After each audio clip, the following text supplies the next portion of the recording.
Podía, Egunon, queridos patitos, estamos aquí con Xavier Grantillo para tratar el tema de la ILP sobre la independencia, unilateralidad, estas cosas que todavía siguen coleando en Cataluña.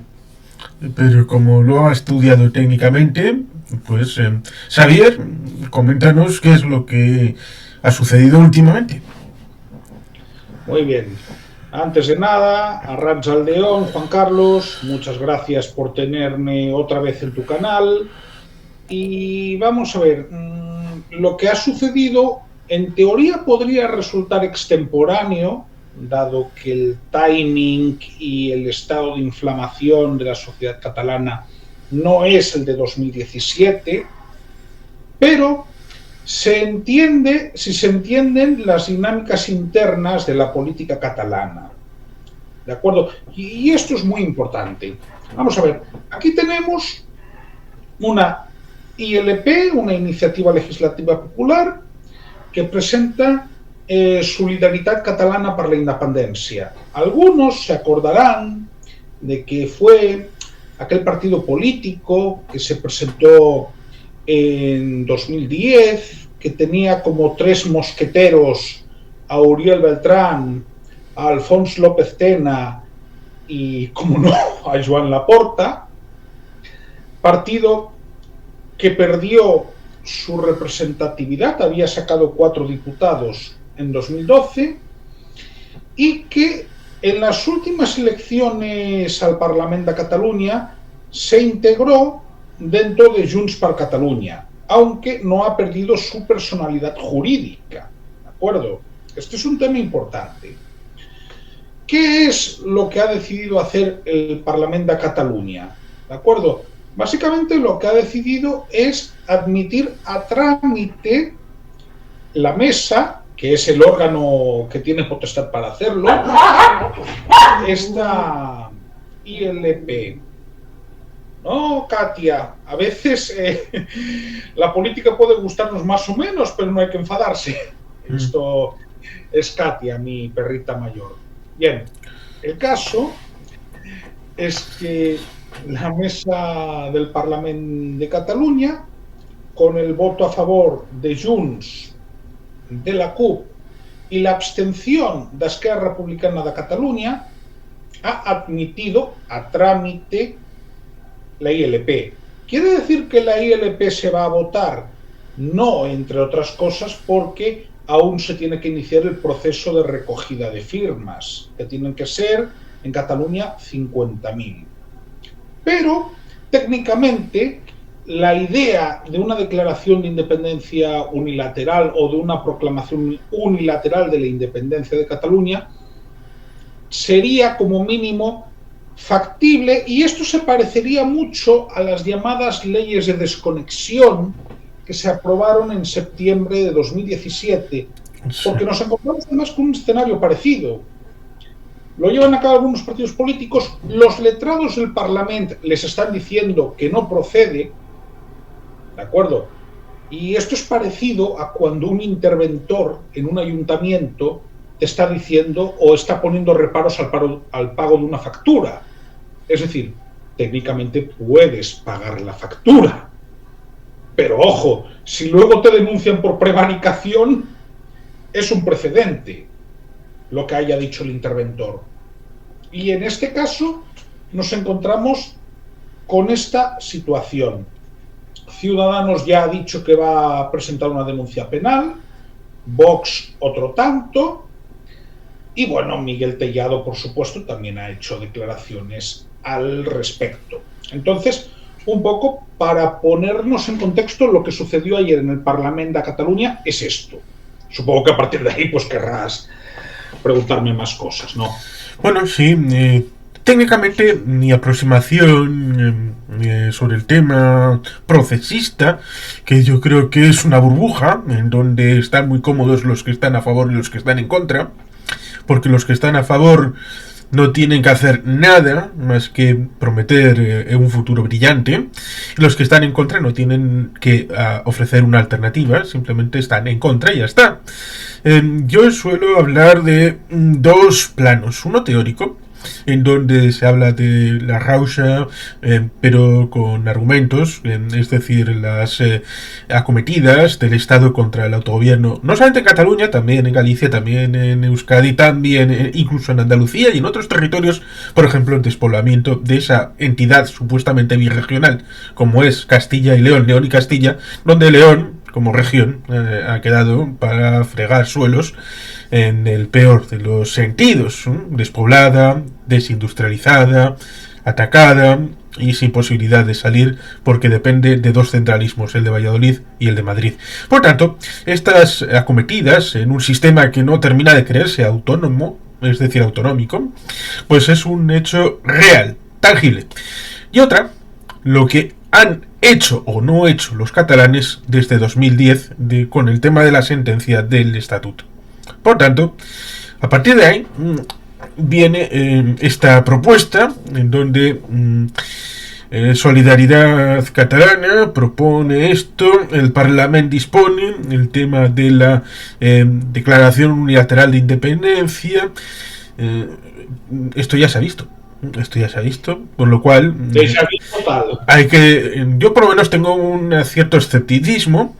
Y antes de entrar en el asunto, yo previamente recuerdo un asunto como es el estatuto, en donde hay partes que están plagiadas literalmente en el Estatuto de Andalucía, vigente, apoyado por el PP sin ningún problema, y que en Cataluña fueron denunciados con aquel firmazo, 3-4 millones de firmas contra Cataluña, encabezadas por el Partido Popular a nivel Génova 13, y una de cuyas partes incluía profundizar en algo que yo he estudiado también, como es mi máster sobre procesos y dinámicas de participación, de democracia participativa.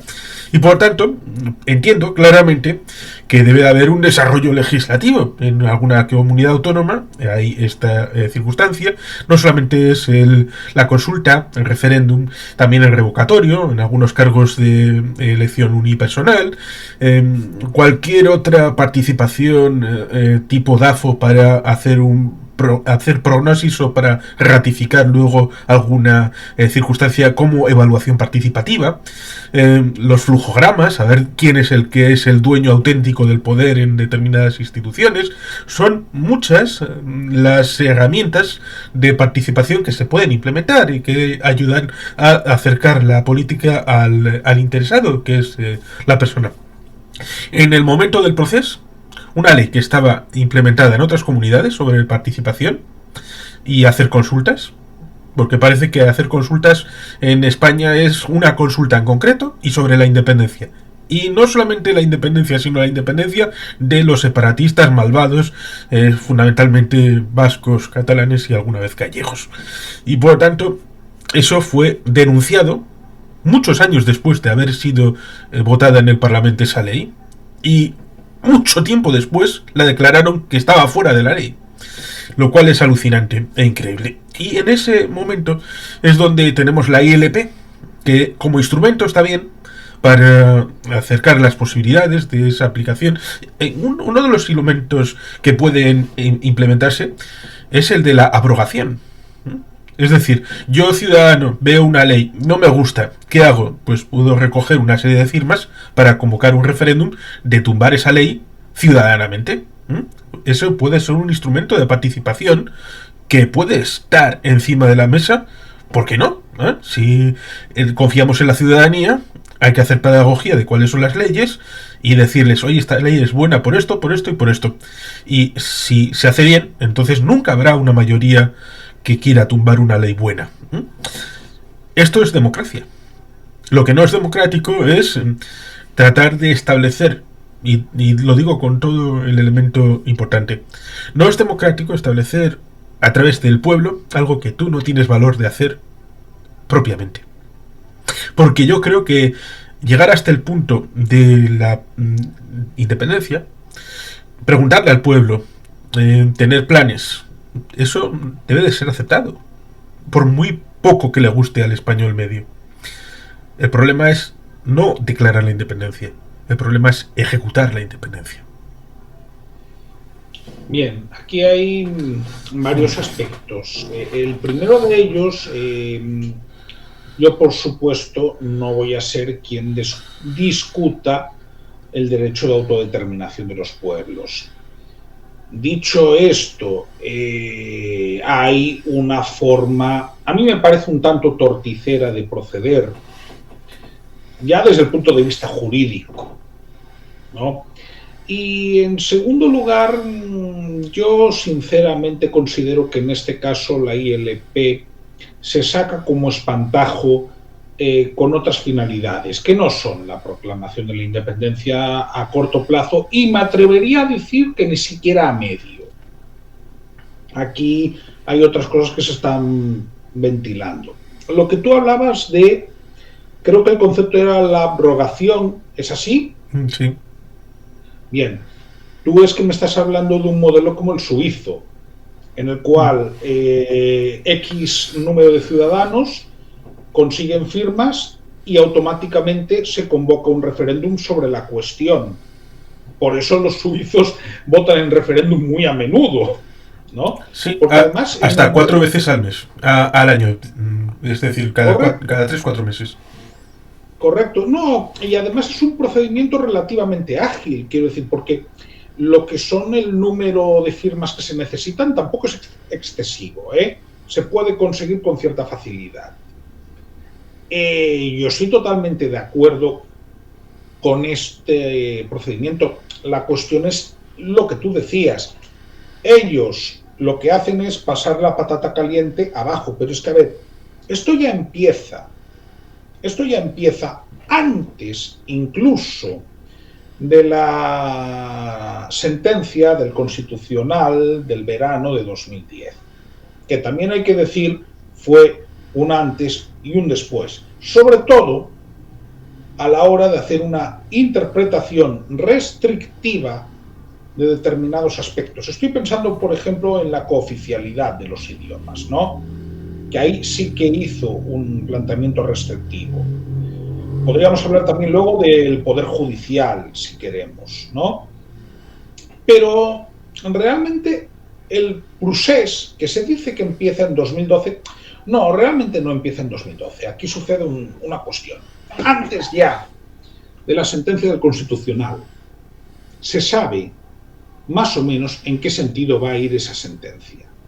Y justo después, o muy poco después de que entre en vigor el Estatuto de 2006, ya hay unas consultas a nivel municipal por la independencia, que no se hacen de forma coordinada un mismo día. Ojo, esa también es una cuestión importante. Pero es que si nos vamos a la cronología, eso ya lo tenemos antes de 2010, ¿eh?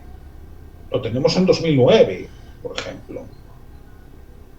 Lo tenemos también coincidiendo con una editorial conjunta que hacen los principales periódicos de Cataluña, que se llamaba La Dignidad de Cataluña, avisando de lo que iba a pasar si había una sentencia del Tribunal Constitucional que mutilase algunos artículos del Estatuto, que fue lo que sucedió. Entonces, todo esto hay que entenderlo bajo estas lógicas, es decir, de intentar adelantarse a las situaciones. Personalmente, yo sí creo que el Estado y el régimen del 78 quedó parcialmente deslegitimado con esa sentencia, pero creo que la unilateralidad, ha sido un error, porque vamos a la cuestión: ¿cuántas competencias ha transferido Cataluña en la última década? Pues no creo. Pero comparemos con las que habéis conseguido vosotros. Es que no hay color. Vamos a ver. Es que comparemos transferencias de Cataluña con transferencias de Euskadi desde 2012. prácticamente no ha habido desarrollo autonómico. Está por ver cómo va a ser el traspaso de las cercanías.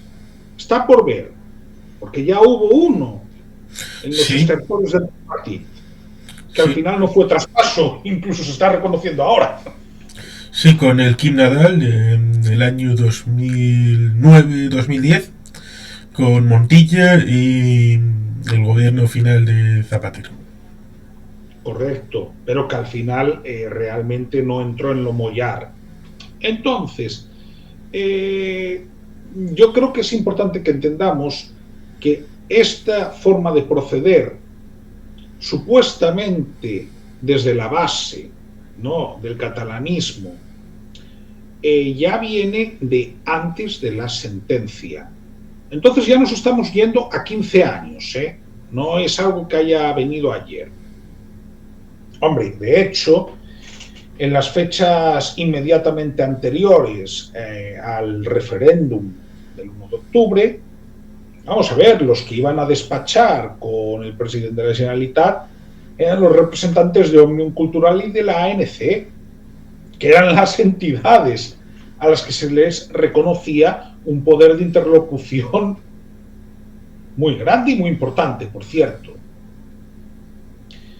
A mí no me extraña que se esté ahora mismo formulando de esta manera. A mí me parece que es torticero, me parece que no soluciona las cuestiones de autogobierno, pero sí creo que esto no está improvisado. Creo que esto responde a un elemento de presión sobre dos ejes. En primer lugar, sobre Esquerra Republicana de Cataluña, en Cataluña, y en segundo lugar, sobre el gobierno de coalición PSOE-Sumar a nivel estatal. Esta es mi impresión. Sí, yo creo que tiene ciertos visos de realismo, pero hay que conjugar dos elementos. Uno que incluye eso y otro que incluye tratar de a los hiperventilados que se creyeron el proceso, que todavía siguen en la burbuja y que se mantienen dentro de ese espacio de pensar que la independencia es posible, de que fue España la que traicionó la democracia y quiso establecer un régimen colonial en Cataluña y hacerlo de manera directa, y por eso el 155, el gobierno a través de Soraya, pero claro, esto flaquea cuando entras en los detalles. Los secretarios del gobierno, es decir, los que estaban debajo de los viceconsejeros, como era la señora el Sartari, como era el propio Pere Aragonés, no dimitió prácticamente ninguno. Se mantuvieron en sus puestos, estuvieron en el gobierno intervenido. Por tanto, hay mucho detalle en donde las cosas no fueron tal y como se suelen contar. Claro, la ratio de dimisiones de esos altos cargos, que eran el nivel inmediatamente inferior a los consellers, no llegó al 10%. Y que además, si nos vamos a la historia, a finales de los años 40, en las Islas Feroe, hubo un proceso independentista en donde la población votó sí a la independencia, un sí ajustado, eso es cierto, muy ajustadito, y el rey de Dinamarca ilegalizó ese referéndum, suspendió el parlamento de las Islas Feroe, convocó elecciones inmediatamente, es decir, prácticamente lo que sucedió con Cataluña, conceptualmente hablando, porque en el referéndum de las Islas Feroe sí se pudo verificar qué votantes había y cuántos sí, cuántos no. En 1 de octubre eso es imposible, y por lo tanto ahí hubo una ventana de oportunidad que sirvió de base para establecer un régimen distinto, acomodado, de autogobierno, soterradamente acomodaticio a las circunstancias, que progresivamente fue ampliado cada cierto tiempo, pero la mano dura que golpeó a las Islas Feroe, ahí estuvo, y nadie dice hoy que Dinamarca no sea un estado democrático, plenamente. Y creo que incluso entonces no había ningún problema en decirlo. Por lo tanto, cuando piensan, es que nos tienen que reconocer nuestros derechos, nos han hecho daño, históricamente. Sí, eso es cierto, pero solamente aquel que se puede ayudar a sí mismo, luego los demás tal vez le reconozcan. Es decir, que si tú quieres ejercer la independencia, la tienes que ejercer tú. No puedes pensar, no, vendrá el barco de la ONU, no, vendrán las Naciones Unidas por aire y reconocerá la independencia de Cataluña porque es justo y necesario. Sí, ya, eso no funciona así. No. Primera, en el procés hubo mucho fake. Mariano Rajoy lo último que quería era intervenir la Generalitat. Y esto además tú lo sabes en tu postura de militante de Euzko Alderdi Jeltzalea. Porque el PNV hizo una labor de mediación muy importante en ese momento para que se convocaran elecciones y para que fuese Puigdemont quien las convocara. Es decir, no, el Partido Popular no tenía el más mínimo interés de intervenir la Generalitat, entre otras cosas porque no quería dar esa imagen, ¿no? Sí, hasta el punto de que la diferencia de que si lo hubiera convocado el señor Puigdemont a la convocatoria del 155, que resulta curioso, unas elecciones coloniales a las que segundos después se apunta todo Dios. Ojo, cuidado, que esto es alucinante. Imaginemos que Estados Unidos e Israel con Arabia Saudí invaden Irán y al día siguiente convocan unas elecciones y se apuntan todos los partidos iraníes. ¿Eso sería lógico? Y he de decir que quien levanta el 155 es Euzko Alderdi Jeltzalea, Partido Nacionalista Vasco. Sí, es que ahí hay... Por eso digo que muchas veces dentro del procés hay fakes, ¿no? Por un lado tienes eso, por otro lado, lo de las relaciones internacionales. Es que a mí a veces me llama la atención el nivel de candidez que algunos llegan a tener, ¿no? En primer lugar, me preocupaba mucho el tipo de socios, ¿de acuerdo?, que tenía una eventual Cataluña independiente. Se habla de Eslovenia, se habla de Lituania. Vamos a ver, estos países, llegados a un determinado momento, se desmarcaron, Incluso Eslovenia. Incluso Israel. Que Israel sí que en un primer momento estuvo cercana al proceso. ¿Cuál era el único Estado dispuesto a reconocer? Todos sabemos cuál es. Rusia. ¿Me van a decir ahora que el mejor socio internacional que podía tener un país que pretende ser una democracia del Mediterráneo es la satrapía de Vladimir Putin? A ver, seamos serios. Además, sabemos perfectamente que la política exterior de Rusia en los últimos 20-25 años en Europa es la de intentar desestabilizar los regímenes democráticos en todos los casos. Ojo, con independencia de que, por supuesto, Cataluña tenga o no derecho a decidir su futuro. Yo no entro en eso, pero entro en que había, digamos que, a mi modo de ver, una actitud muy naif. Y el problema no es que el ciudadano sea naif, porque puede serlo. Es decir, oye, yo puedo dedicarme a ensamblar piezas en un taller y yo no tengo por qué tener todos estos conocimientos de política tan especializada. El problema está en que la clase política catalana se lo quería creer. Y eso ya es algo que llama mucho más la atención. Cuando además, teóricamente, si hay algo que, a mi entender, ha diferenciado Cataluña del resto del Estado, para bien y para mal, es que suelen ser más europeos, en el sentido de las tendencias y corrientes de pensamiento. Sí, me estoy alucinando un poco porque el último vídeo que ha tenido cierto éxito, uno me ha comentado diciendo: ¿te gusta hablar sin H porque eres ídolo del dólar?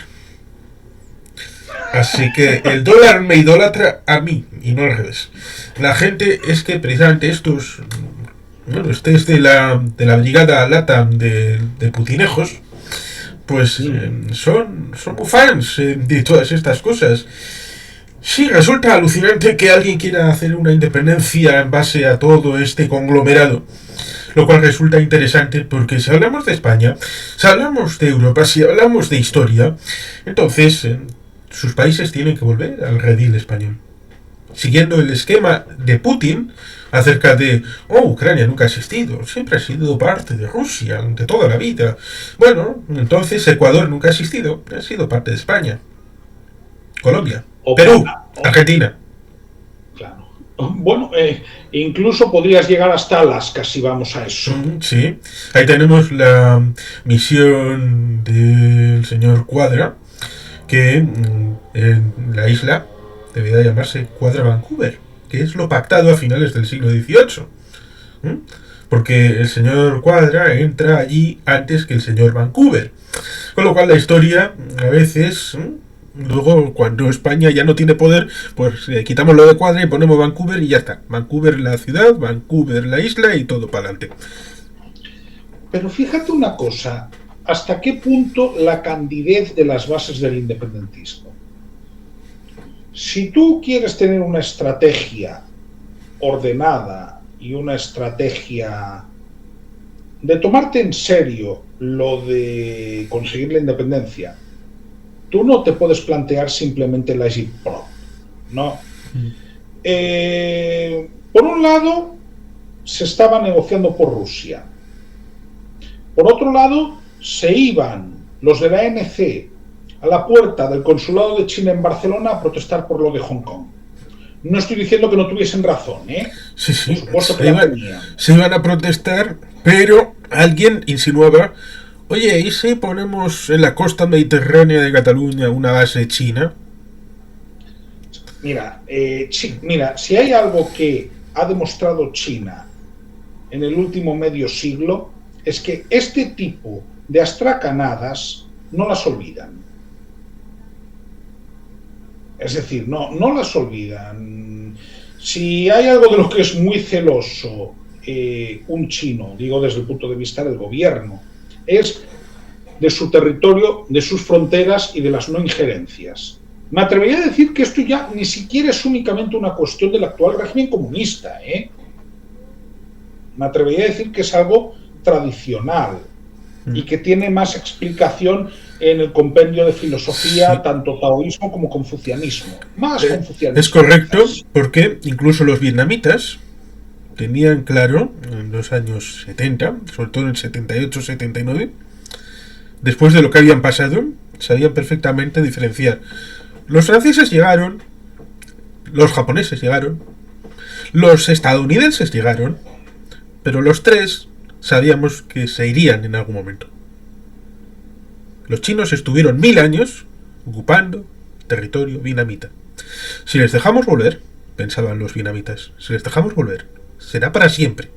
No será como estos franceses, japoneses, estadounidenses, que sí, estuvieron un ratito, luego se fueron. Pero no, los chinos, allí donde van, están. Y eso lo saben en Xinjiang, lo saben en Tíbet, lo saben en Hong Kong, lo saben en Taiwán. Por tanto, pensar que una Cataluña podía ser independiente gracias a China. Quiero decir, en ese sentido, y ojalá pueda hablar de ello contigo un día, me parece mucho más realista la visión que tenía Sabino Arana sobre una alianza estratégica con lo que era Reino Unido en su momento, ¿no? Pero fíjate, si nos vamos a lo que ha sido esto que se ha presentado y que se ha admitido a trámite,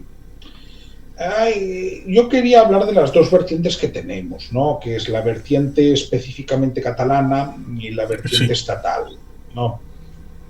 Lo que tiene que ver estrictamente con Cataluña, a mí hay partes que me resultan grotescas, porque quien haya conocido la Cataluña de los años 90 y de los primeros 2000 tiene la sensación de que se han invertido los papeles, ¿no? Esquerra Republicana era el partido independentista, netamente independentista, era el partido que hacía de la independencia su principal eje programático, sobre todo en los 90, ¿no? Y era el partido que siempre criticaba a Convergència i Unió su falta de nacionalismo, ¿no? Bien. Cierto es que Junts per Catalunya es una cuestión más heterogénea y que tiene gente que viene de la izquierda, pero básicamente está cubriendo el espacio en el cleavage izquierda-derecha que estaba cubriendo Convergència i Unió. En ese cleavage, el de izquierda-derecha. Ahora bien, nos encontramos con que rebasa en la cuestión soberanista e independentista a Esquerra Republicana de Cataluña, que es el partido que ahora se limita a administrar la autonomía, ¿no?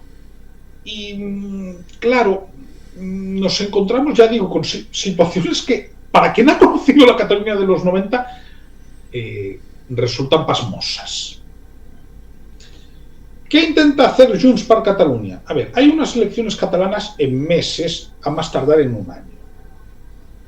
Hay un presidente de la Generalitat que tampoco es que tenga especial prestigio, ¿no? No por nada, sino porque yo lo comparo mucho con José Montilla en el tema de que Pere Aragonès es básicamente un gestor, ¿no? Y no lo digo por algo malo, es decir, el perfil gestor tiene que existir. Pero en Cataluña, eso no es Euskadi, digamos que los perfiles gestores no levantan tantas pasiones. No, es que no es Euskadi. En Euskadi se diferencia mucho lo que es la parte del Lehendakari, que suele ser una parte más gestora, y la parte del presidente del Euskadi Buru Batzar. En el PNV eso está muy diferenciado, muy claro, y se sabe que cada uno tiene su función y su rol, ¿no? En el caso de la política catalana no es en ese grado. Y además que influye lo concupisciente, lo material, esos ojos que brillan. Sí, porque las elecciones son un elemento importante y que vincula una cosa con otra, el escenario en Madrid y el escenario en Cataluña. Cierto es, dentro de poco hay elecciones, puede que en septiembre, puede que en octubre, ya veremos, tal vez. Y por lo tanto, dentro de Esquerra podían haber sobrevenidamente, de manera no buscada, establecido una suerte de bicefalia. Podían haberla establecido. ¿Cómo? Pues porque el líder siempre ha sido, y no ha dejado de serlo, incluso estando en la cárcel, el señor Oriol Junqueras. Era el presidente de Esquerra, creo que lo sigue siendo, y el señor Pere Aragonès era el sobrevenido presidente de la Generalitat, porque el señor Torra simple y llanamente se suicidó, hizo la locura de no seguir las recomendaciones del Tribunal Electoral, que le recomendaba que quitara una pancarta. Con lo cual finalizó su carrera política, que nunca la quiso tener. Fue alguien que le pusieron porque tocaba poner a alguien, y fue el presidente oportuno, y el vicepresidente era el señor Aragonès, y dio el salto. Y como el PDeCAT no quiso plegarse al señor Puigdemont, pues entonces Esquerra, de los dos de Junts Esquerra, en las últimas elecciones, quedó por encima, y por tanto en ese reparto Esquerra tenía la presidencia de la Generalitat. El proceso ha influido, porque ha volado la primera y la segunda línea de políticos de Cataluña. Están quemados, eliminados. Y por tanto una tercera línea, que es la que corresponde a la generación de Pere Aragonès, ha tomado las riendas. Una generación que probablemente hasta dentro de tal vez 10 años no hubiera accedido a los primeros puestos de haber habido una evolución normal. Por tanto, por eso se da ese salto en el decalaje, pero una situación que podría haber situado esa bicefalia en Esquerra, es decir, un liderazgo del partido, un liderazgo del gobierno. El señor Junqueras quiere más. y quiere controlar él, y si puede ser él el ser el presidente de la Generalitat. Sí, pero y por tanto hay elementos personales en función de eso. Y el mismo elemento pasa en Junts, con la situación de que su auténtico líder, el que está en Waterloo, el señor Puigdemont, depende de la amnistía para poder participar de las elecciones catalanas y tal vez ser el presidente de la Generalitat después de esas elecciones. Y por lo tanto, otra situación que podría haber evolucionado en una bicefalia en Junts, con el señor Turull y Negre, Jordi, como secretario general, líder del partido, se ve ofuscado primero por Puigdemont y segundo por Laura Borràs, que aun teniendo problemas de corrupción económica, poniendo en el brete, porque esto hay que ponerlo encima de la mesa, el asunto de la mesa del Parlamento, atrincherándose en la presidencia del Parlamento, incluso no queriendo dejar su puesto a una de Junts, hasta el último minuto, y un poquito más.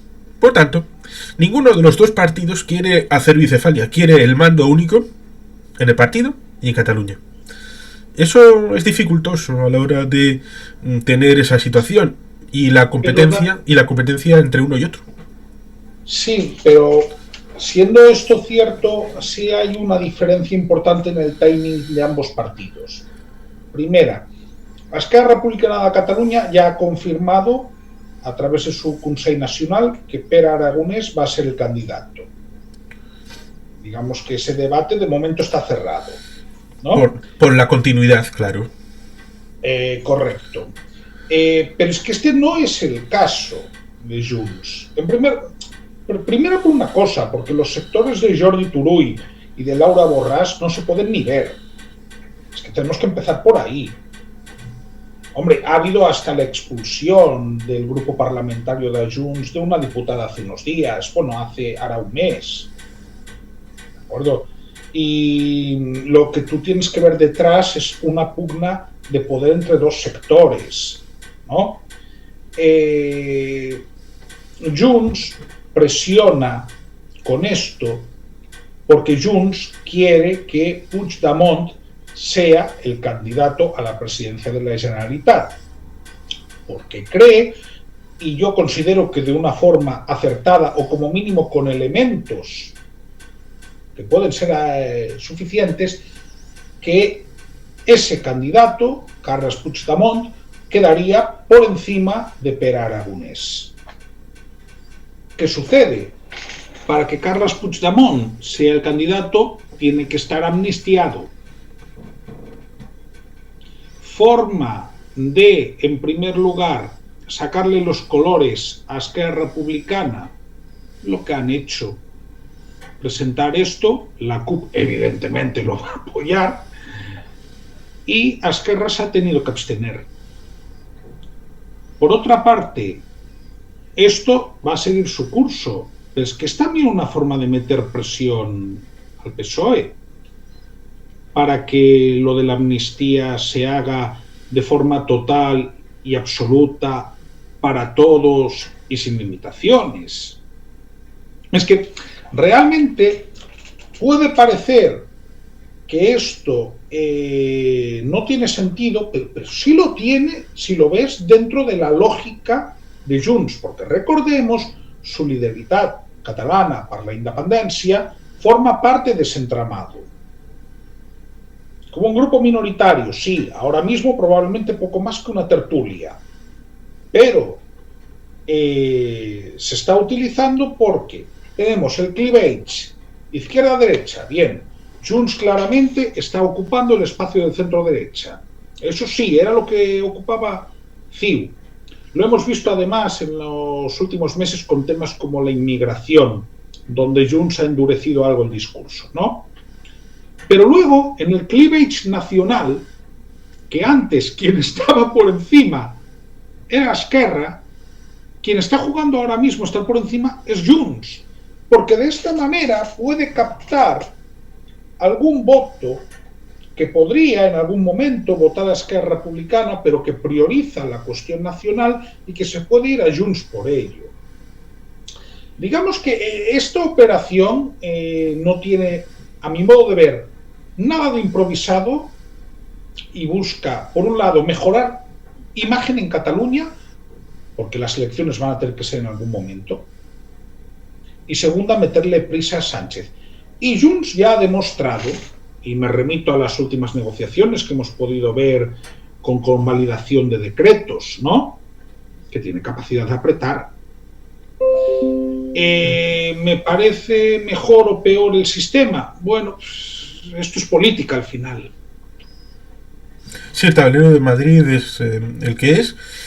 Tenemos las elecciones del día 28 de mayo, que fueron en 2023, en autonómicas, forales, municipales, y que 12 horas después de la finalización del recuento, el señor Pedro Sánchez Pérez Castejón dijo que había que hacer elecciones generales inmediatamente, las convocó en ese mismo momento y fueron para el día 23 de julio de ese año 2023.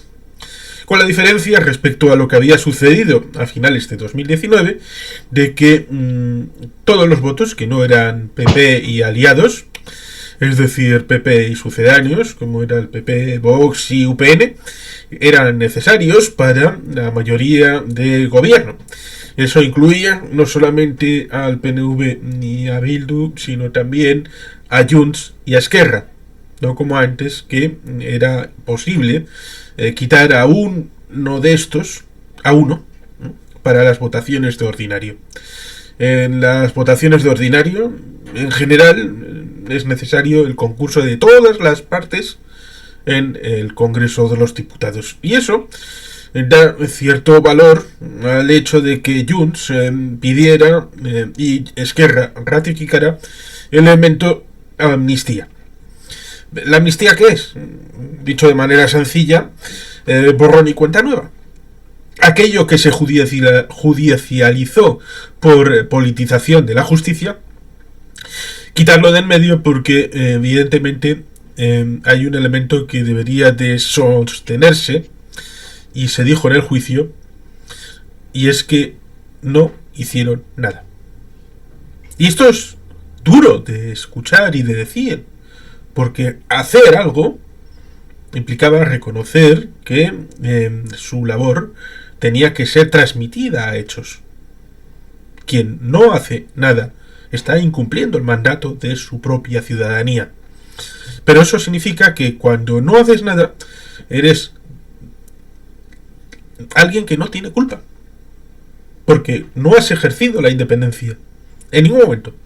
Y que tampoco el señor Alfonso López Tena de Solidaridad, que ya no tiene ninguna vinculación con ellos, es el creador de la hipótesis del trampantojo, que lo reconoció Clara Ponsatí, la idea de que nunca quisieron la independencia realmente, que era farolillo, que era jugar con las esperanzas de la gente, que en algún momento negociaría el gobierno de España, se vendrían a una mesa, harían algún tipo de acuerdo, pacto fiscal, competencias, algo. Pero España no es así. España no negocia, España no acuerda, España es recta fijación de un centralismo. Y por tanto, salvo que le lleves a un punto en el que pueda ganar algo para desprenderse de algo, salvo eso, el resto es ordeno y tú aceptas. Y que acuerde la abuela, porque no estamos en eso. En este momento, Pedro Sánchez está con el tema de la amnistía. El elemento elecciones Galicia lo puedes explicar porque ha influido, desinfluido, y parece que hay una ampliación.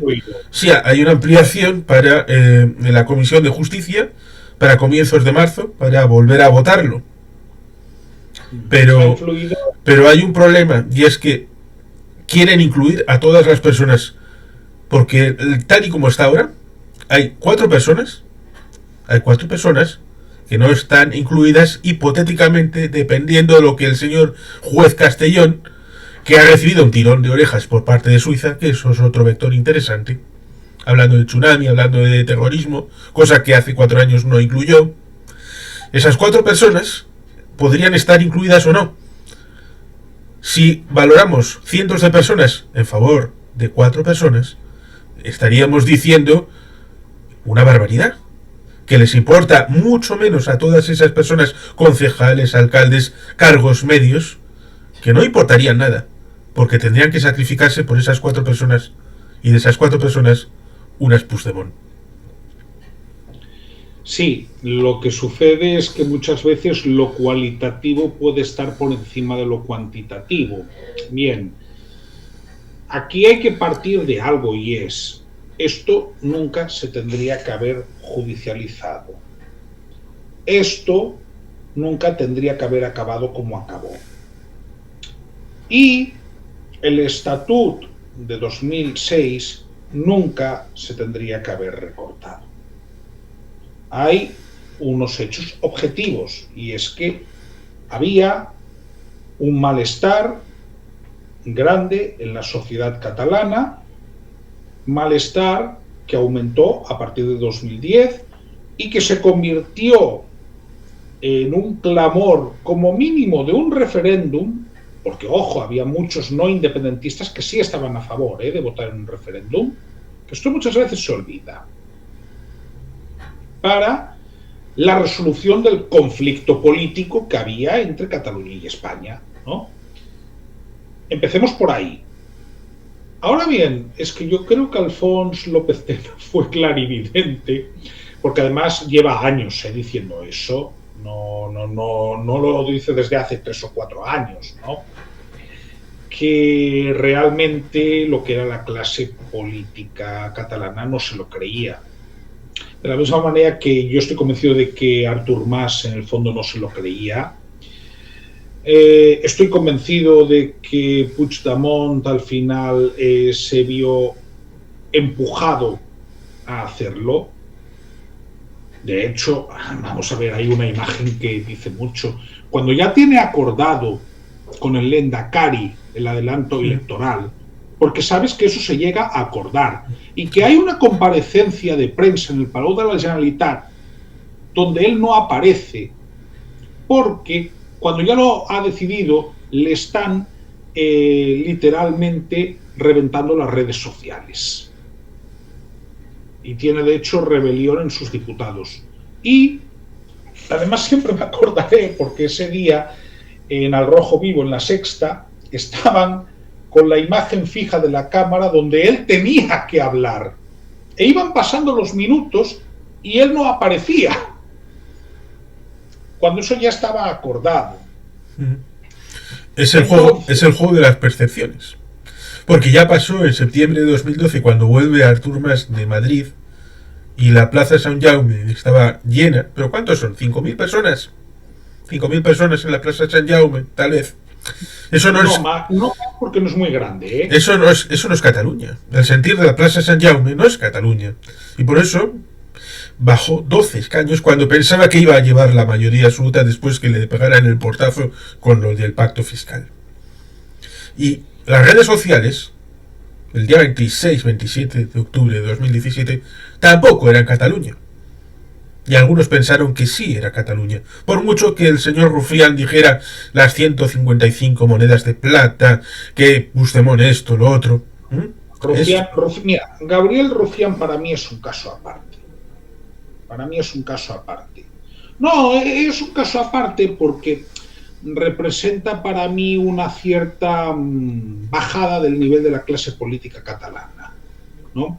A base de lugares comunes, pues por ejemplo, Pujol es lo peor que le ha pasado a Cataluña, o otro lugar común, Confianza y PNV es un binomio difícil, ¿no? Este tipo de frases que le gusta tanto a Gabriel Rufián decir, que son muy efectistas, pero en las que muchas veces no hay un fondo real. Mira, en este tema hay mucho fake, repito, hay muy poca conciencia de a dónde se quería ir. Y mira, vamos a hablar ya con perspectiva. Esa reunión de 2012 en la que Rajoy le da un portazo a Mas con el pacto fiscal, no es una reunión en la que Rajoy no quisiera negociar, ¿eh? Ojo, que eso no se dice. Ofrecía reformar el sistema de financiación autonómica para que entrara en vigor en 2014, que es cuando tenía que entrar en vigor, ¿correcto? Sí. Desde 2009 no se ha reformado. Vamos a ver, es que nos vamos a lo mismo. Con perspectiva, ¿qué ha ganado Cataluña en estos últimos 12 años? Está con el mismo sistema de financiación, que claramente la perjudica a ella y a las comunidades en general del arco mediterráneo. No es solo a Cataluña, también a la Comunidad Valenciana, ¿eh? Es que, quiero decir, había un malestar, sí, pero lo que pasa es que él se encuentra con que hay una manifestación multitudinaria, él se encuentra con que tiene que canalizar ese descontento, y la reunión con Rajoy es una escenificación, nada más. De la misma manera que la manifestación que él se encuentra en la Plaza Sant Jaume ya estaba escenificada y preparada. Hombre, que estas cosas no se improvisan. Aparte que no es tan difícil llenar la Plaza Sant Jaume, ¿eh? Para los que conozcan Barcelona es bastante más pequeña de lo que pueda parecer. Se llena de una forma relativamente fácil si tú movilizas a toda tu militancia de Barcelona, ¿eh? No hace falta que te vengan de fuera.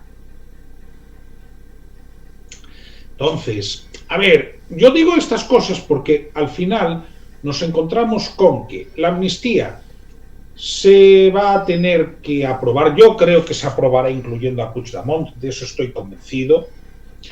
Que las elecciones gallegas han influido, claramente han influido, pero yo ya no hablo de lo que haya influido a la hora de los resultados electorales, que si te soy sincero yo creo que ha influido mucho menos eso que el tema, el llamado Bildugate, ¿no? Probablemente eso sí que ha influido bastante más en el voto rural, pero sí ha influido en el timing, ¿no? Si no hubiese las elecciones gallegas de por medio, probablemente esto ya habría ido a comisión, digamos que ya se habría fijado la fecha antes.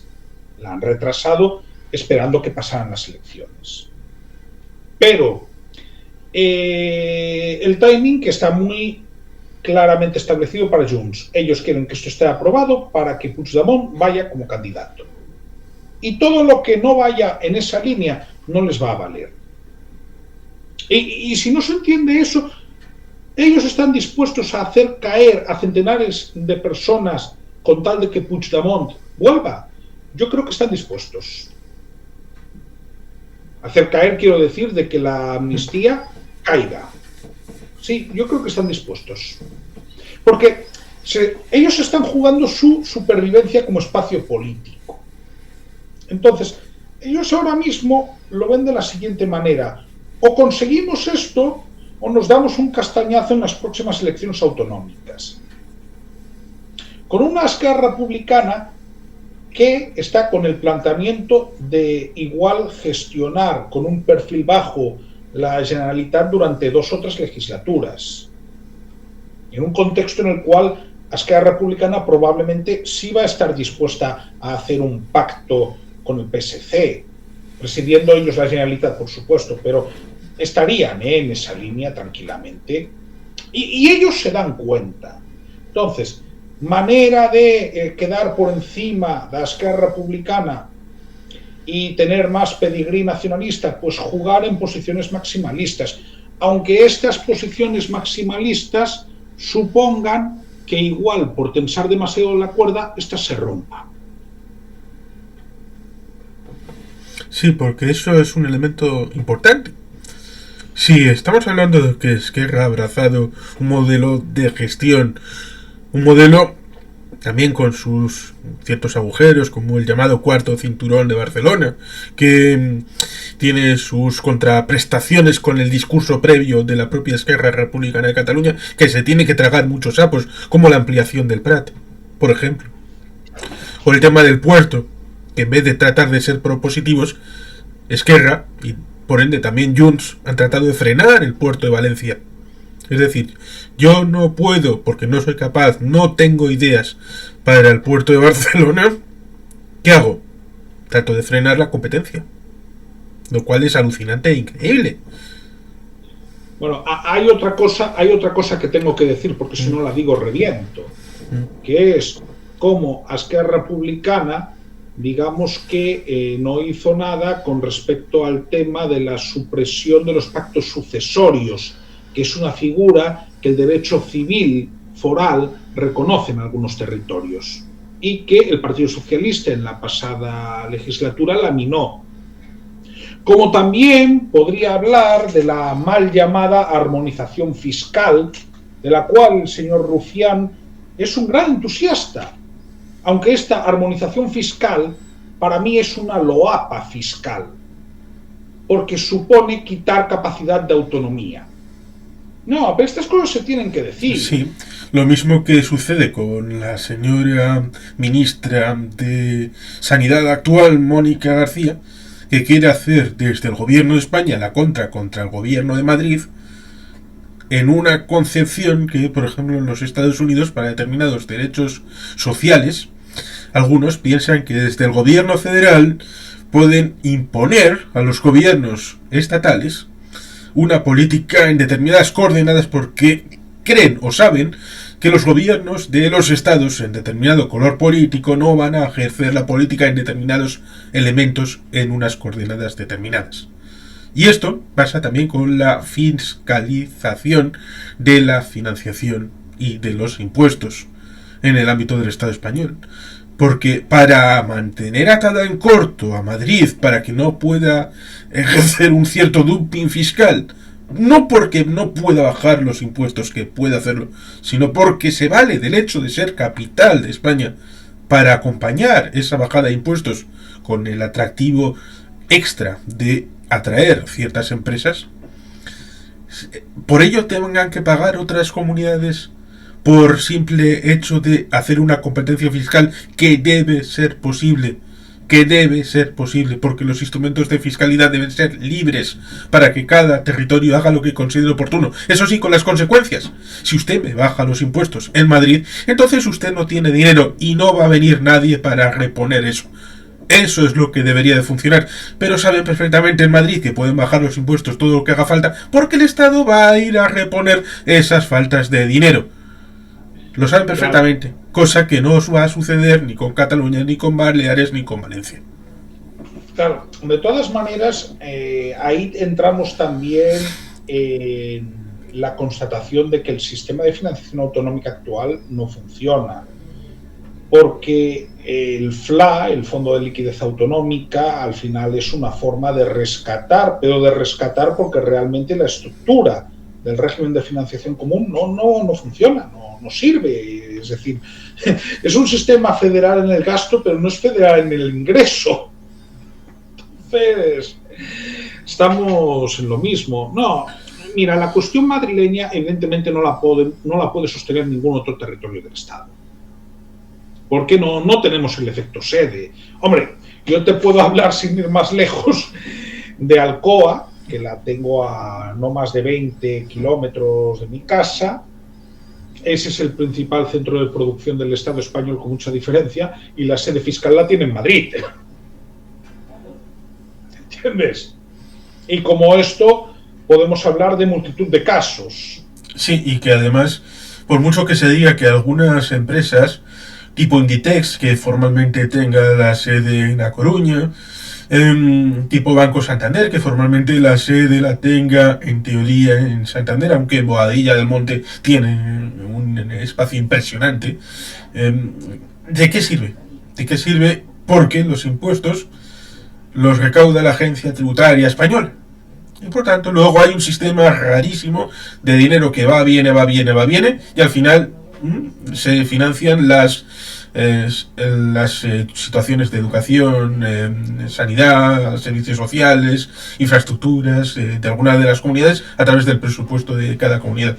Pero el trasfondo es que ese dinero, por ser sede, va directamente a la agencia tributaria española, no se recauda en el territorio.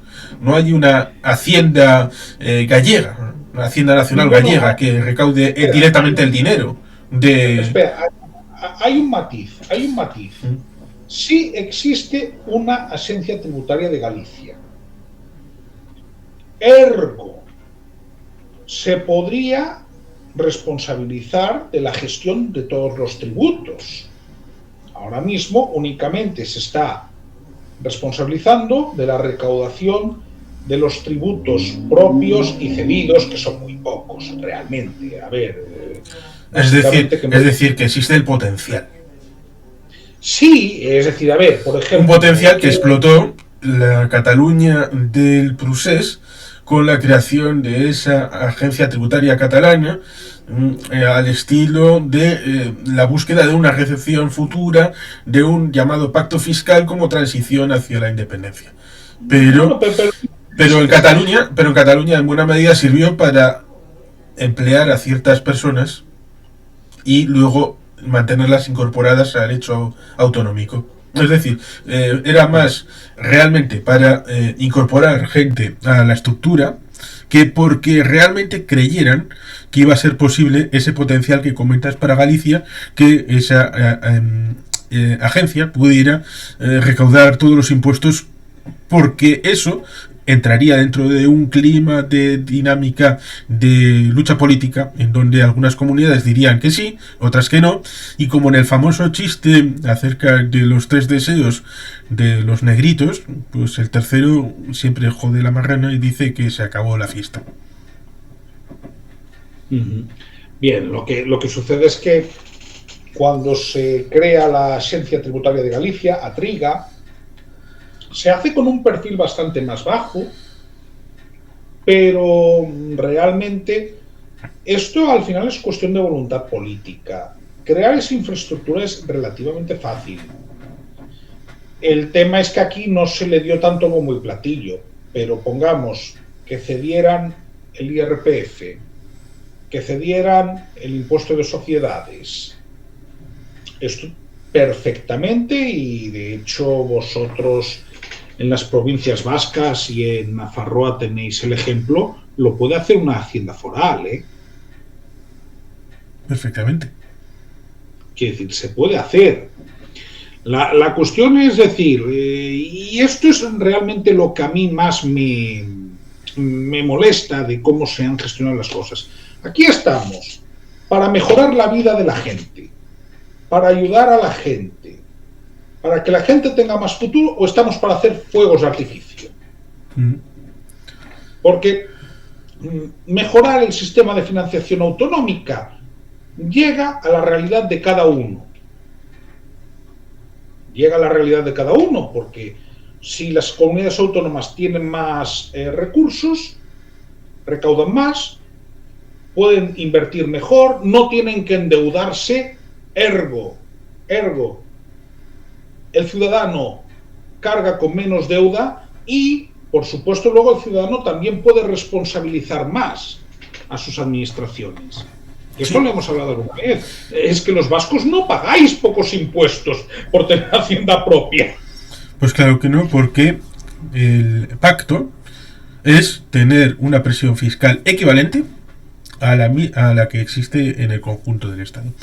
¿Y el para qué? Siempre para mí funciona la pregunta del para qué. En el ámbito de Cataluña, cuando se llega al proceso, cuando se llega a tratar de... Porque nos vendieron un humo espectacular, reuniones, comités, consejos, consejo asesor de la transición a la independencia, gente trabajando, haciendo informes, haciendo un montón de actividad intelectual, porque estamos teniendo el plan A, el B, el C, vamos a la independencia sí o sí, y el que se oponga es un hereje, un martillo de herejes contra los que digan cualquier cosa acerca de una crítica mínima de lo que está sucediendo, porque hay que apoyar indiscriminadamente y sin ningún tipo de crítica a los catalanes, hagan lo que hagan. Esto lo hemos sufrido.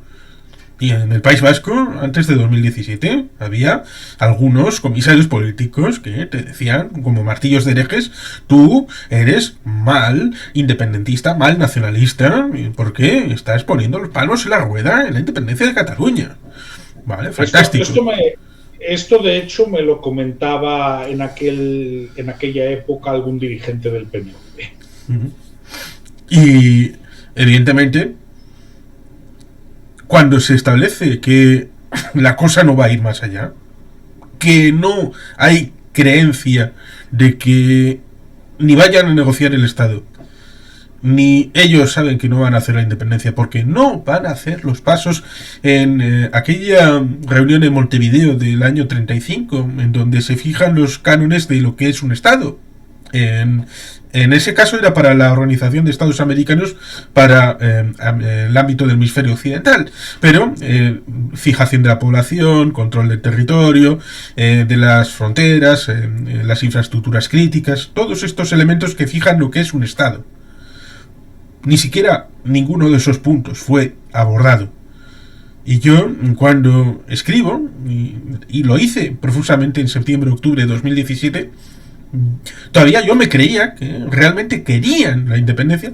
Me llegaron a convencer y yo simplemente escribía que creía que iban a tomar los puntos clave, que iban a tener el valor, estilo la película Gandhi, cuando las mesnadas cívicamente, pacíficamente avanzan, como aquella mina de sal que tomaron simplemente, que les daban un porrazo a una línea que iba adelante, caía, les retiraban, caía otra, les retiraban, iban pacíficamente.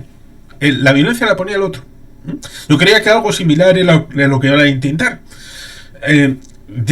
Bueno, pues vamos a enviar a 100.000 personas a tomar el aeropuerto.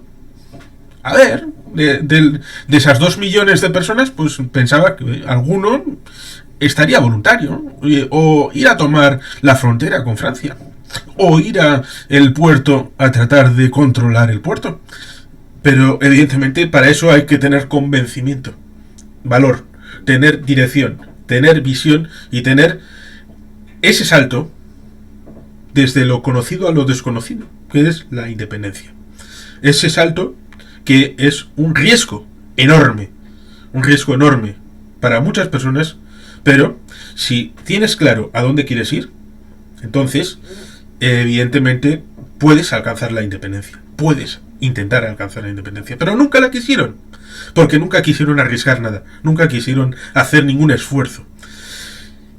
Yo tenía la idea de que si querías el 26-27, en vez de ese riesgo enorme, hacer unas elecciones, la pregunta es ¿para qué? Porque haces unas elecciones, vuelves a un gobierno, vuelves a un parlamento, vuelves a hacer algo, pero luego ¿para hacer qué? Tienes que hacer algo diferente. Tienes que hacer, no decir, no programar, no ilusionar. Tienes que concretar algún programa, algún gobierno. ¿A qué viene esto? Pues sencillamente que Esquerra ha tomado una línea tranquila, una línea sencilla. Junts quiere reventar eso, por provecho propio, para tratar de recuperar el gobierno. ¿Pero para qué? ¿Pero para qué? La pregunta es ¿para qué? Porque las costuras se van a ver en el segundo mes de gobierno del presidente Puigdemont. Bueno, pero hay un matiz. Mira, esto lo hablaba no hace mucho con un politólogo catalán. Y es que el pueblo catalán es mucho más emocional de lo que parece y de lo que proyecta hacia el exterior. ¿Por qué digo esto? Yo estoy convencido de que un presidente, Carles Puigdemont, tendría un periodo de gracia bastante prolongado. Tengo el convencimiento. Ten presente que Puigdemont para muchas personas representa al presidente y la legitimidad de la institución. Y dentro de esa idea de legitimidad de la institución, dentro de esa idea de al presidente exiliat, ¿no? Y que regresa, eso le daría un margen bastante amplio de acción. Creo, repito, que tenemos muchos prejuicios acerca de cómo actúan los catalanes, pero sobre todo tenemos muchas veces la imagen únicamente del catalán assenyat, ordenado y tranquilo, cuando, a mi modo de ver,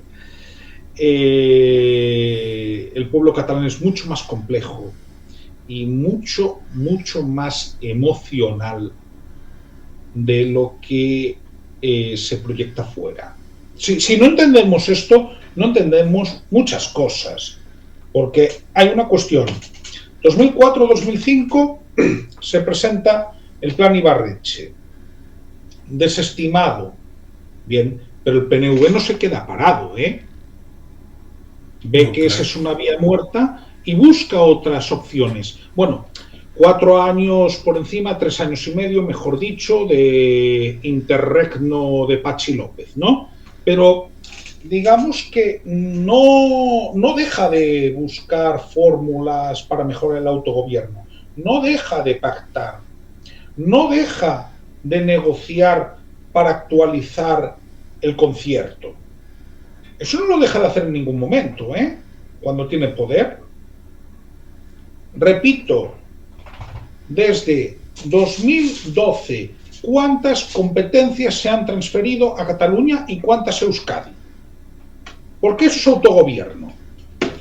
Cataluña tiene el mismo sistema de financiación autonómica que se pactó en 2009. Han pasado 15 años, cuando eso se tenía que actualizar en 2014. Es que al final es eso. Y probablemente Puigdemont tendría un periodo de gracia prolongado. Pero el problema es que eso, que si esto se lanza, luego abordarlo o prolongarlo sin edie, esta ILP sobre la declaración unilateral de independencia surgida de 50.000 firmas o más, pues evidentemente lo harán pensando que se va a sustanciar en algún momento en algo. Por supuesto. Pero hay muchas maneras de frenarlo si se quiere. Pero dudo que Puigdemont tenga la más mínima intención de frenarlo. Ya, porque Puigdemont es un activista. Siempre lo ha sido. Sí, como lo era Quim Torra. Quim Torra realmente sí que se lo creía. Probablemente de los pocos exponentes de la clase política catalana del momento que sí que se lo creían, hasta el punto de que lo inhabilitan por no retirar una pancarta. Y él mismo además dice en el juicio que ha desobedecido. Pero es que realmente es de los pocos, que se lo llegaron a creer. Sí, pero debe ser muy triste que pudiendo haber hecho muchas ilegalidades te inhabiliten por una pancarta. Bueno, es irónico. Para mí es más bien irónico. Yo sí veo que esta cuestión no se va a ir de la agenda, aunque a nivel estatal, de momento, se pueda mantener en un perfil bajo, que va a depender mucho de lo que se acaba votando en la ley de amnistía, que hay una cuestión, la tramitación aún va a ser larga, relativamente larga, porque después de votarse en el Congreso, eso va al Senado. Sí. El Senado la va a vetar. Y no solamente la va a vetar, sino que ha retrasado 2 meses, porque si no la califican como de urgente, tardará en vetarla 2 meses. Lo que quiere decir que nos podemos ir tranquilamente al verano. Porque tú me hablas de que hay reunión para el 7 de marzo, ¿no? Creo que sí. Bien. Después eso tiene que volver a pleno. Sí. Comisión, pleno, luego al Senado, y cuando llega al Senado puede demorarse 2 meses. Lo que quiere decir que eso, hasta que entre en vigor, en el mejor de los casos no es antes del mes de junio.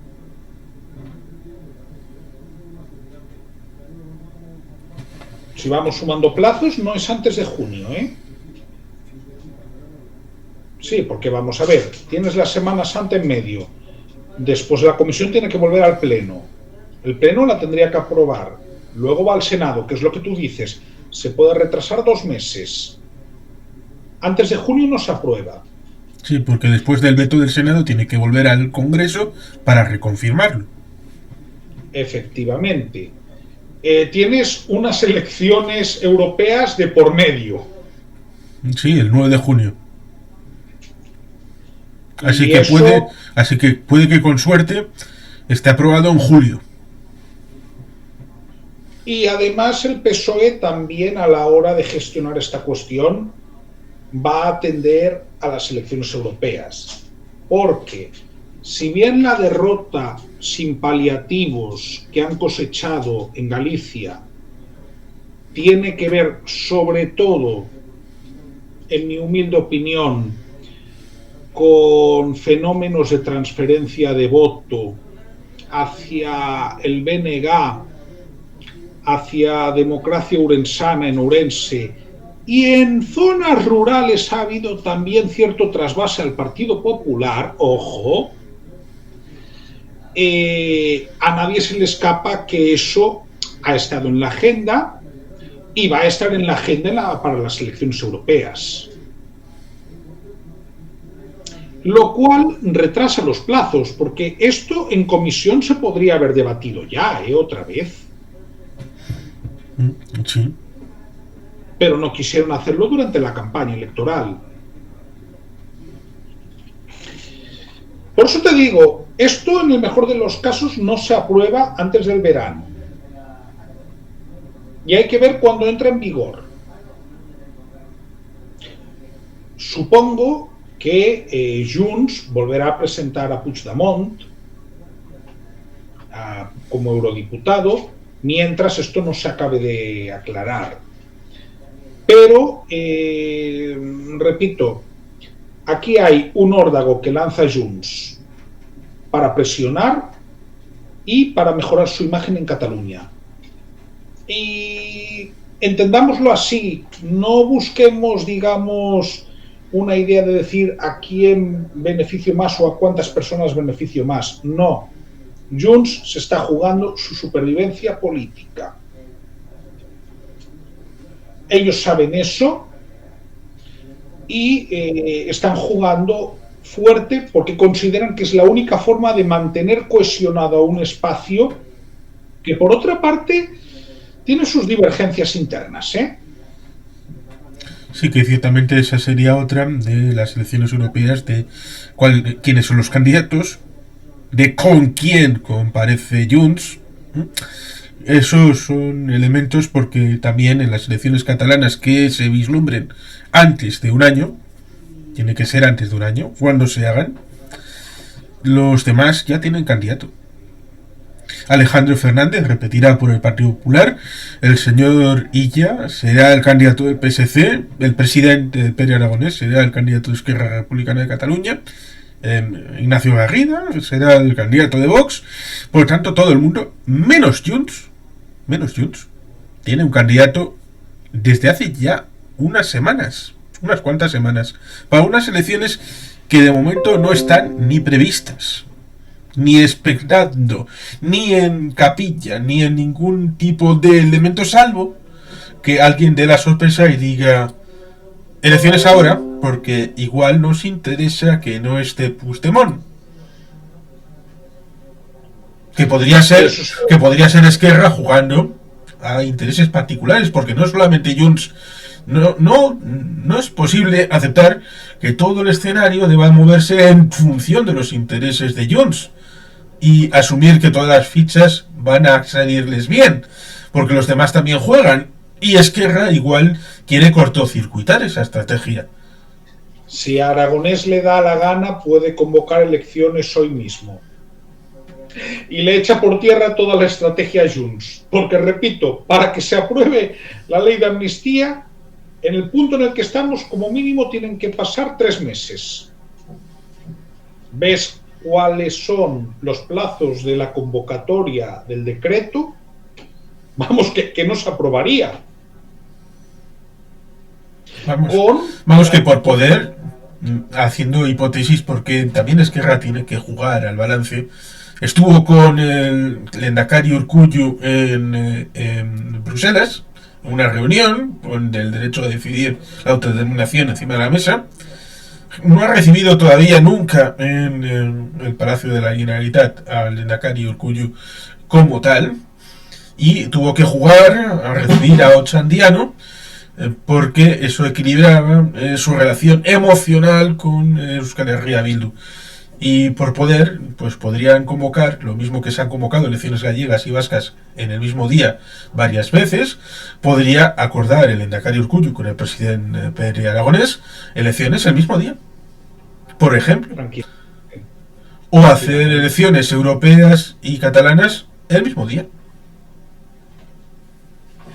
Tranquilamente. Y es un factor que yo no descartaría. Es decir, ojo, porque eso puede suceder. Sí, que el escenario catalán está ahí abierto. Y como decía, el elemento de la ILP, la Declaración Unilateral de Independencia, nos volvería a situar en el mismo punto que el... vaya, no sé.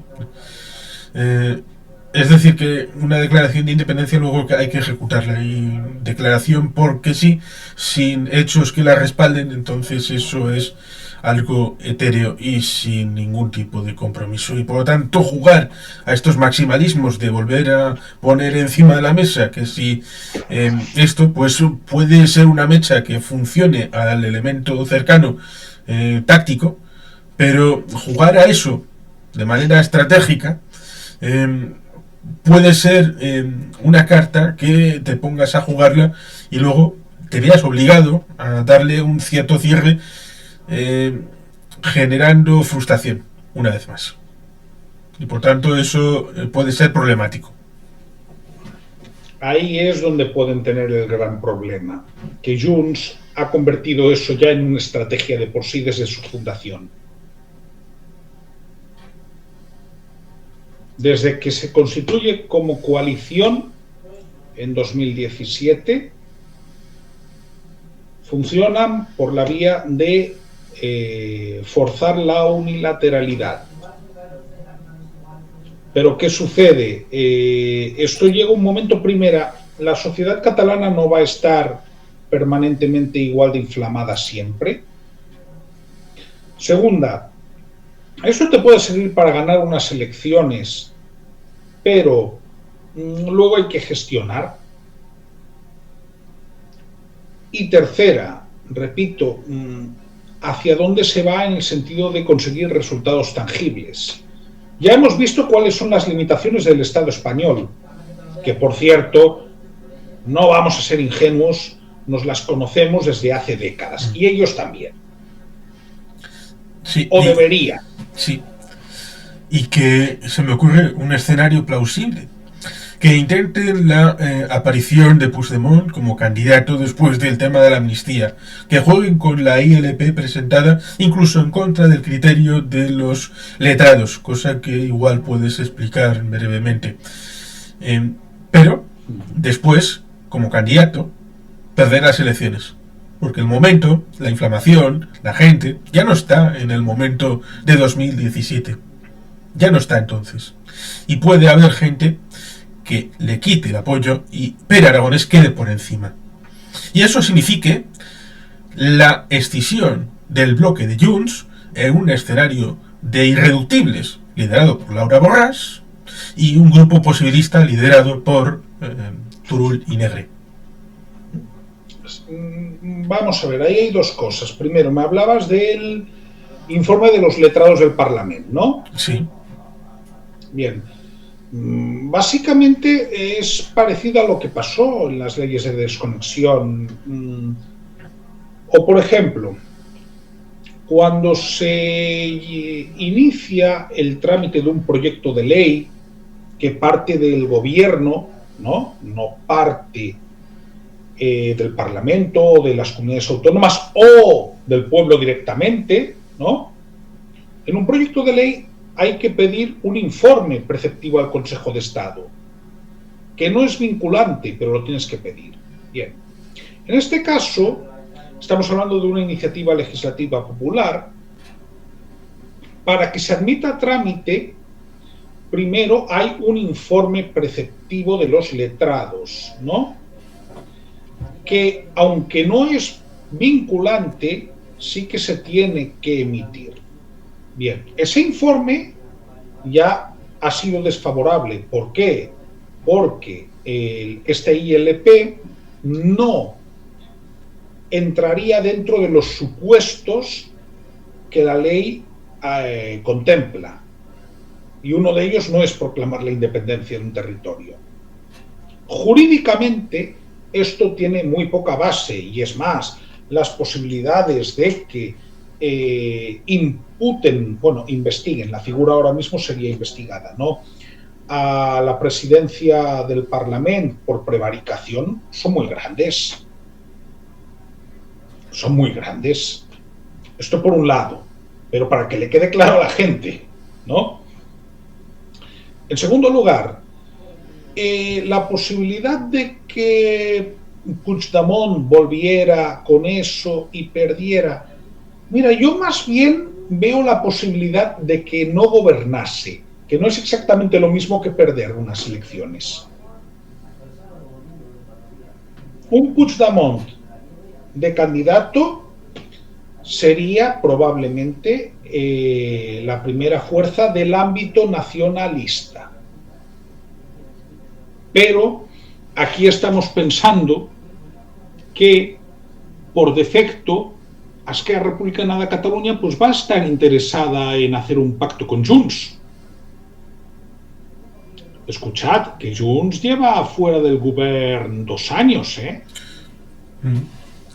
Por eso digo que cabe la posibilidad de que quedase tercera, después de Esquerra. Y yo no veo a Puigdemont como vicepresidente. No, eso ya te digo yo que no. Pero sabes, yo lo que sí veo, que quedase por encima de Esquerra, pero que Esquerra llegase a algún tipo de pacto con el PSC. Sí, ese es un escenario posible, pero yo digo este otro, de que Esquerra quedase por delante de Junts, y entonces, ante el escenario de volver al mismo punto que con Torra, o que con el presidente Aragonés y el vicepresidente Puigneró, entonces implosionase Junts.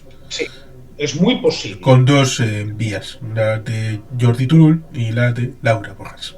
Es muy posible ese escenario. Es muy posible. Es muy posible porque además el principal pegamento que hay ahora mismo es Carles Puigdemont. Y con el añadido de que eso garantizaría al presidente Pere Aragonés, en caso de ser la primera fuerza, un gobierno de lo que tú has comentado, de 12 años. Sí, es que yo realmente creo que ahora mismo Esquerra Republicana no está necesariamente por pactar con Junts, ¿eh? Creo que en Cataluña, y eso sí que es verdad, podemos hablar de tiempos de nuevos tripartits. A mí ese escenario no me extrañaría en absoluto. Repito, esta es una situación límite para Junts. Están jugando fuerte porque no tienen otra posibilidad o no ven que haya otra posibilidad. ¿Que les vaya a salir bien o mal? Pues no lo sé. Realmente no lo sé. Igual resulta que al final pues se tienen que tragar una amnistía rebajada o se tienen que tragar que no se incluya el llamado lawfare o se tienen que tragar que Laura Borràs no vaya amnistiada. Igual se lo tienen que acabar tragando, porque para ellos lo importante es que Puigdemont sí que lo esté. Sí, de momento estos son los posibles escenarios con el asunto derivado de la ILP, y creo que más o menos hemos comentado lo que nos sugieren, y yo te agradezco que hayas venido a hacerlo. Pues nada, hombre, Juan Carlos, como siempre, un placer estar por aquí por tu canal. Pues moitas gracias.